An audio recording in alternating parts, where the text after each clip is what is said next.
Jornal da Alterosa, edição regional. Oferecimento. Venha estudar com quem mais aprova. Venha para o Sirius. O próximo aprovado pode ser você. Virtual Telecom. Bora conectar com a melhor internet da região. Plask, serviços próprios com coparticipação mais baixa. Mude para o Plask. Casa Mota, do alicerce ao acabamento, sua obra merece o melhor. Olá, boa noite para você. Hoje é segunda-feira, dia 14 de outubro de 2024. O Jornal da Alterosa, edição regional, já está no ar para toda a Zona da Mata e Campos Vertentes. Quer ficar bem informado? Então fique comigo.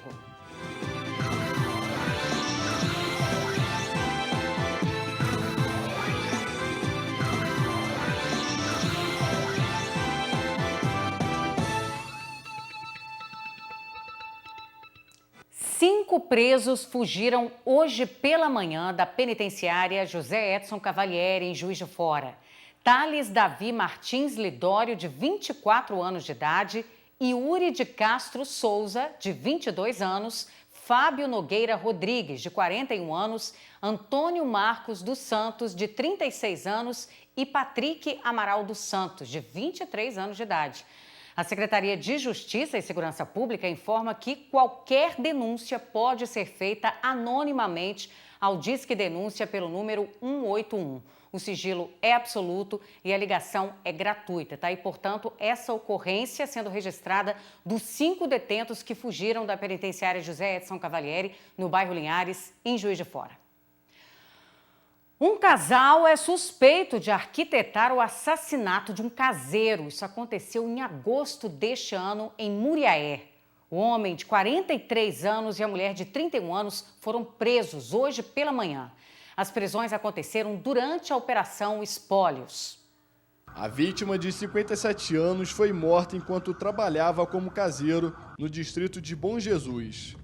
A princípio, o caso havia sido registrado como queda de cachoeira. De acordo com a Polícia Civil, após investigações foi constatado que ele foi alvo de um tiro na nuca. O crime teria sido arquitetado por um casal que tinha interesse na herança do sítio onde a vítima trabalhava. A inventariante do lote também era alvo dos suspeitos. Com o aprofundamento das investigações, foi desvelado que essa mulher, juntamente com seu marido, tramaram um plano criminoso em que o caseiro seria um objetivo indireto desse homicídio, já que eles queriam matar, na verdade, uma mulher que é inventariante de um espólio deixado por um crediarista conhecido na cidade, que morreu no ano passado. Esse crediarista teria deixado esse sítio e algumas outras propriedades, e essa inventariante ela teria entrado em conflito com essa mulher, que também é herdeira, devido ao seu filho com esse crediarista, também é herdeira desse sítio, tá? Essa animosidade foi se agravando quando eles então tramaram ceifar a vida dela. Como era o dia que ela iria comparecer ao sítio, eles então deslocaram com 2 adolescentes para esse local, tá? E primeiro mataram o caseiro, só que aguardaram por mais 1 hora. No entanto, essa mulher não chegou. Eles então se deslocaram ao bairro Porto Belo, onde ela reside, aguardaram de frente à residência que ela frequenta, por cerca de 3 minutos. Como ela também não apareceu de frente à residência, retornaram para o bairro Bico Doce e posteriormente tentaram criar um álibi, se deslocando com os adolescentes para o shopping Boulevard aqui na cidade. Após as investigações, a Polícia Civil apontou que o filho do suspeito, 17 anos, e um outro adolescente mataram a vítima. Mas graças ao trabalho dos investigadores, a gente conseguiu descobrir, na verdade não era um álibi, porque eles teriam chegado ao shopping por volta de 9h30, os disparos foram às 5h30, bem como identificar o mandante, a mulher que ajudou os menores, inclusive esse rapaz que é casado com essa moça, que é uma das herdeiras, né, que levou esse adolescente, ele é pai do segundo executor, que também é um adolescente. Agora foi dado cumprimento ao mandado de prisão temporária dos 2 maiores, serão colocados à disposição da Justiça. Com relação aos adolescentes, será desmembrado o procedimento específico, né, já que é adolescente, menor de idade, mas certamente aí, no tempo devido, terá a medida de internação em detrimento deles. Após o cumprimento dos mandados de prisão, busca e apreensão, o casal foi preso nesta segunda-feira e encaminhado à delegacia. Pois é, lamentável, né? O comportamento desses dois adolescentes, vendo como o pai ali também, outro criminoso envolvido nessa investigação. Aí esse crime aconteceu em agosto desse ano, cerca de 60 dias depois, né? A polícia consegue identificar e prender os envolvidos. Agora a gente vai para outra região. Olha só, foi preso na tarde de ontem, em Santa Cruz de Cabralha, no sul da Bahia, Pedro Marques Mota. O Pedro ele foi condenado, gente, a mais de 23 anos de prisão por assassinato em Cataguases, em 2006. A vítima era um homem, dono de um restaurante. Após o crime, o condenado ainda tentou assassinar uma mulher. Segundo as informações do Ministério Público de Minas Gerais, o criminoso era um dos alvos que integrava o projeto MP-MG Busca e era procurado desde o ano de 2021. Pedro Marques Mota foi encontrado em uma residência na zona rural de Santa Cruz de Cabralha.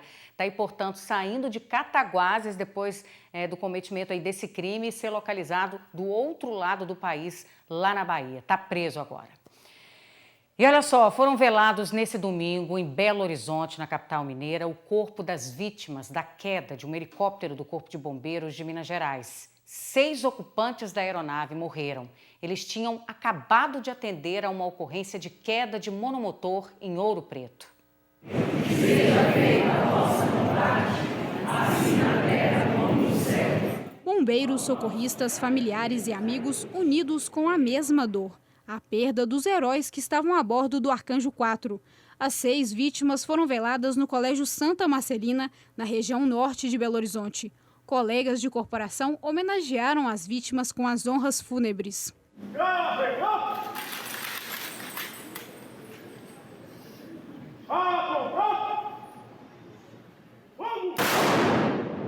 O presidente Lula lamentou as mortes nas redes sociais.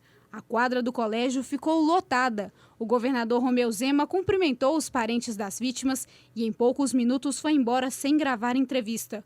O vice, professor Matheus, conversou com a imprensa. É um momento de tristeza profunda para o povo de Minas Gerais. Nós não temos nenhuma instituição no estado que seja tão querida quanto o nosso Corpo de Bombeiros, reconhecida por cada um dos mineiros como aqueles que vêm ao nosso socorro no momento de dificuldade e de desespero. Com sirenes e buzinas, o cortejo foi feito pelas ruas da cidade, nos caminhões dos bombeiros, até os cemitérios para o sepultamento.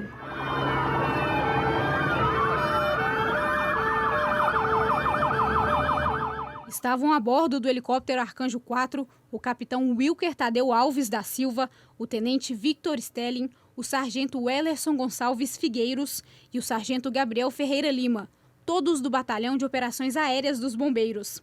Além do médico Marcos Rodrigo Trindade e do enfermeiro Bruno Saudário França, que atuavam no SAMU. São todos profissionais de excelência, com expertise fantástica naquilo que eles estavam acostumados a fazer, independente da patente, né? Todos têm a mesma importância.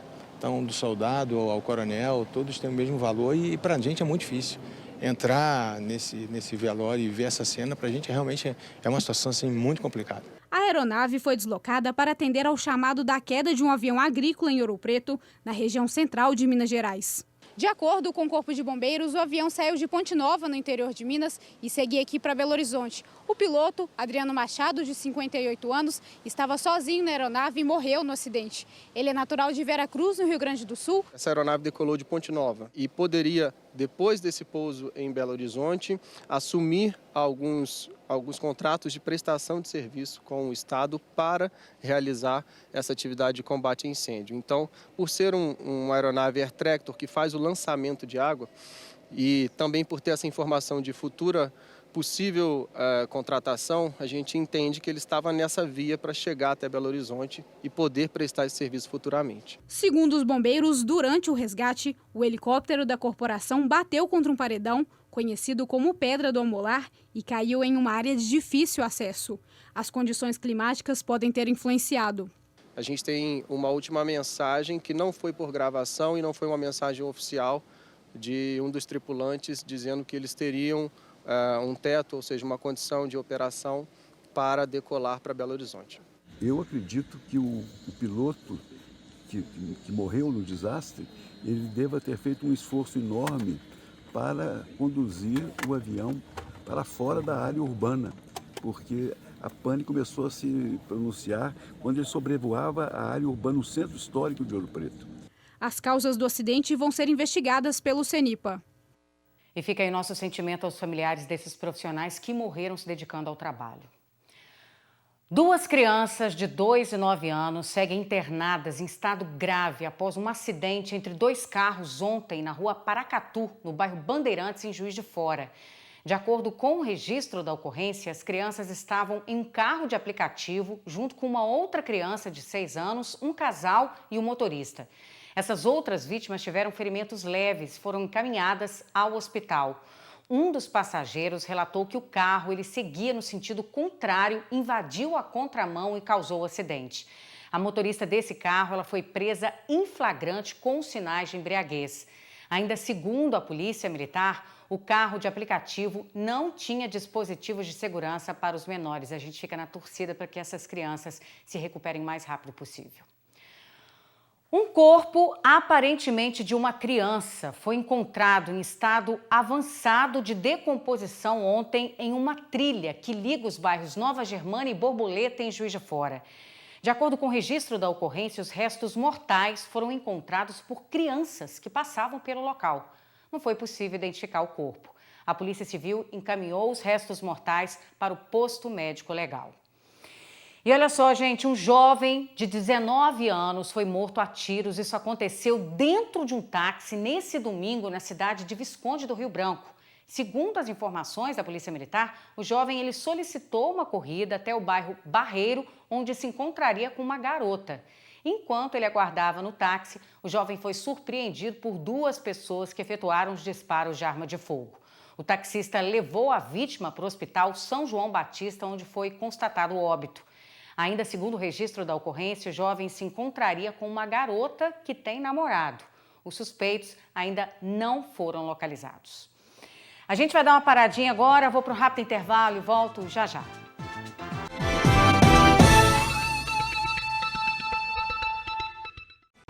Estou de volta com o Jornal da Alterosa, edição regional. Uma brasileira de Recreio, mas que cresceu em Juiz de Fora, estava na Flórida durante a passagem do furacão Milton. Considerado o maior em 100 anos, ele deixou um rastro de destruição em muitas cidades do estado americano. As imagens impressionam. Ao atingir o solo, o furacão Milton chegou na Flórida, nos Estados Unidos, na categoria 3, com rajadas de ventos que chegavam a mais de 200 km por hora. O furacão deixou um rastro de destruição e ao menos 16 mortes. Essas cenas impressionantes circularam o mundo. E uma das pessoas que está lá na Flórida no momento é a Taine. Ela nasceu em Recreio, mas veio morar em Juiz de Fora desde pequena. Como é que foi passar por essa situação, Taine? Conta pra gente. Umas 3h15 da manhã eu acordei já com um barulho muito forte na minha varanda, na minha porta do meu quarto, na minha janela do meu quarto. Um barulho muito forte de vento, de chuva mesmo batendo. Daí eu levantei, vim para minha sala, vi na minha sacada, estava muito vento, as árvores estavam balançando demais. E como eu moro no último andar, em cima do meu apartamento não tem mais, eu comecei a ouvir os barulhos de telha. Então, assim, foi muito, realmente nessa hora foi muito tenso. As paredes tremiam, as portas faziam, assim, bastante barulho. Então, assim, foi durante ali 2 horas bem tenso. A gente ficou assim, eu, pelo menos, por ser meu primeiro furacão aqui nos Estados Unidos, eu fiquei bem tensa. Imagens gravadas por Taine mostram a força dos ventos e o clarão do furacão nos céus da cidade de Orlando. Dias antes do furacão chegar, autoridades já alertavam os moradores. As autoridades pediram para a gente se preparar e daí foi aquela correria, né, a gente ir para mercado, para a gente estocar água, alimentos não perecíveis, que é uma orientação deles, porque quando passa o furacão tem um risco das pessoas ficarem aí sem luz durante alguns dias. E as prateleiras do mercado já estavam vazias, todo mundo correndo, fila em mercado. Então, assim, foi bem intenso. De acordo com a brasileira, uma situação que impressionou foi o plano de ação após o desastre natural. A gente aqui foi muito bem preparado, foi muito bem orientado. Tanto que o furacão ia chegar na quarta-feira, no domingo, a gente já tinha o tempo todo mensagem para a gente se preparar. O governador, ele ia dar entrevista o tempo todo. A gente estava sempre informado, mandando a gente se preparar. No nosso celular, a semana inteira, assim, chegava alertas mesmo de furacão, do potencial do furacão. Então, assim, a gente se preparou, a gente foi muito bem orientado o tempo todo. Eles nos preparavam, nos orientavam. Eu acho que é uma coisa que não acontece muito no Brasil, que se acontecesse, eu acho que diminuiria muito as vítimas, né, dessas tragédias. Eles também disponibilizaram para a gente estacionamento, para a gente guardar o nosso carro em segurança. Então, assim, a gente foi muito bem preparado. E, além disso, o pós, né? O pós-reconstrução, depois que passou, a gente tem aí, hoje é sábado, a gente tem 3 dias pós o furacão, e hoje a gente já passa na rua, a rua, assim, já está toda limpinha. No dia seguinte do furacão, já tinham caçambas na rua, o pessoal trabalhando para limpar, para tirar os galhos. Essa questão da energia, por mais que eles falaram que a gente poderia ficar 5 dias sem energia, aqui, por exemplo, onde eu moro, não faltou energia, e teve locais onde faltou. Ontem já estava tudo normalizado, tudo voltado normal. Segundo especialistas, o impacto do furacão é resultado de mudanças climáticas que acontecem em todo o mundo, inclusive no Brasil. É uma experiência que eu não queria viver novamente, porque, assim, dá um medo, a gente não sabe o que vai acontecer. É igual eu falei, durante 2 horas, tudo pode acontecer, né? E visto aquilo também que eles colocaram para a gente, que seria o furacão mais forte dos últimos 100 anos, que graças a Deus não aconteceu, mas poderia ser pela velocidade que ele se intensificou. Tensão, pavor. Eu não queria passar isso novamente, por mais que eu sei que eu moro na Flórida, eu estou numa zona de furacão, isso pode acontecer todo ano, mas eu não queria passar isso novamente, é muito tenso. É um susto muito grande. A Polícia Civil de Minas Gerais prendeu um homem de 41 anos suspeito de abusar sexualmente de pelo menos 10 crianças. A prisão foi na zona leste de Juiz de Fora e o suspeito era vizinho das vítimas. Segundo a Polícia Civil, os crimes começaram em 2019. O suspeito atraía os meninos com convites para lanches e para jogar videogames. Nós representamos na data de ontem pela prisão preventiva e para o mandado de busca e apreensão que foram cumpridos com êxito na manhã desta sexta-feira. A Polícia Civil adverte outras possíveis vítimas para que possam procurar a Delegacia Especializada de Atendimento à Mulher e também realizar a sua denúncia para que nós possamos continuar com as investigações. É importante a gente fazer um alerta aos pais, né, que sempre observem, que sempre vigiem os filhos, o que eles estão fazendo. Essa investigação começou a partir de uma denúncia de que outras pessoas também poderiam estar, outras crianças também poderiam estar sofrendo esse tipo de abuso. E o que é importante é a gente observar, não só, os pais observarem não só com quem as crianças têm contato e mantêm contato no dia a dia, porque esse tipo de violência acontece com pessoas que são próximas, mas também é importante falar das crianças, que eles têm que observar essas crianças também no ambiente virtual, porque muitas vezes essas crianças são atraídas, seja através de jogos, Free Fire e outros jogos nas redes, né, na internet, e essas crianças são captadas, são aliciadas, são atraídas por esses predadores com um objetivo único, exclusivamente sexual, muitas vezes. E muitas vezes os pais não têm sequer noção de que isso está acontecendo.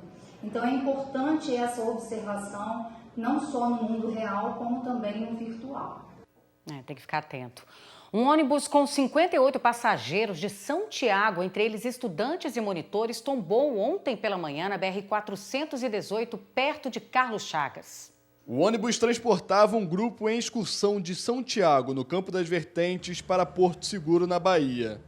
Na BR-418, próximo à Fazenda Recanto dos Sonhos, em Carlos Chagas, o coletivo tombou e ocupou os 2 sentidos da rodovia. Havia 58 passageiros, entre estudantes e monitores, além de 2 motoristas. A maioria das vítimas foi transferida para o Hospital de Carlos Chagas e 2, com ferimentos leves, para o Hospital Santa Rosália. Militares procuraram possíveis vítimas presas às ferragens, mas todos os ocupantes saíram do ônibus antes mesmo da chegada dos bombeiros. Uma guarnição permaneceu no local para acompanhar o trabalho de perícia da Polícia Civil e remover o veículo, além de prevenir contra possíveis incêndios. Depois, fizeram a limpeza da pista. Bom, a gente fica por aqui. Uma boa noite para você e até amanhã. Tchau, tchau.